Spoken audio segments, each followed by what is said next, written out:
এসব হচ্ছে ছেঁদো কথা। যারা রাস্কেল আর ইডিয়েট তারা এইসব কথা হয়। মান আর হুঁশ এই দুটো শব্দ নিয়ে হচ্ছে মানুষ। যে পাড়ার ছেলে এই দুটোই নেই তাকে তোরা কি বলবি বল?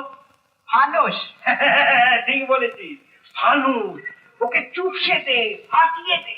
কি করতে হবে? আচ্ছা আমার না না, ওসব কিছু নয়। তুই শুধু দোকানটাকে জ্বালিয়ে দে, যাতে ভয় পেয়ে ওই সব কারবার আর না করে।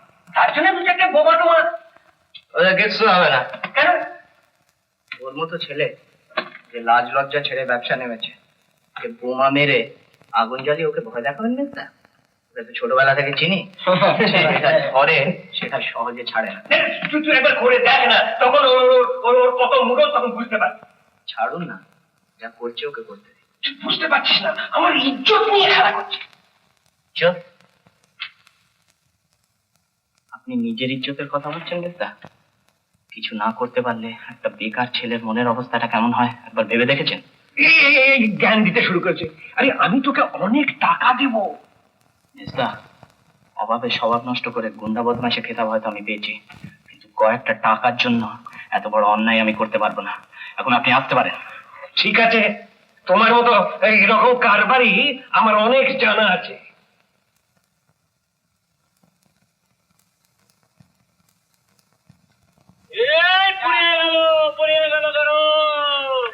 হ্যাঁ দাদা, আপনার বলুন কত? Full plate. ফুল প্লেট কত দাম? কত লেখা রয়েছে দেখুন, 40 পয়সা। আরে বাবা, বলছি তো ভাই যে আমাদের একটু গাছে দাও।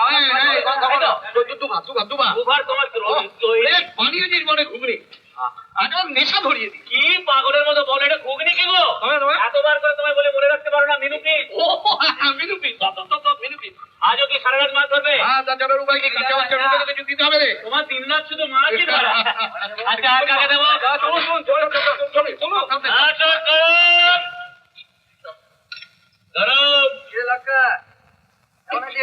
ভালো না পেলেও তোমার এই চায়ের দোকানে গ্লাস দেবো না। তা দেবে কেন? তারা যে ইজ্জতে বাঁধবে, অট্টি করতে তো ইজ্জত লাগে না। আচ্ছা, দুদিন ঘুগনি বেচে গণেশ দার খুব ফুটুনি হয়েছিল বিষ্টু। ঠিক দিচ্ছে রে, বেশি চক্কর দিও না, বুঝেছো? একেবারে কম দিয়ে দেবো। কি করছি কি করছি কি? কেন চা খাবো কিন্তু পয়সা দেবো না। নো পকেটে নো চা।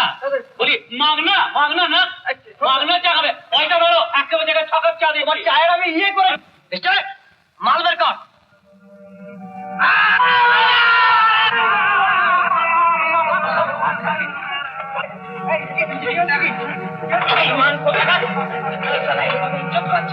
এই মাস্টারের ধর্ম বল সারা, মৃত্যু নুকিলে কত টাকা ছেড়েছে বল সারা।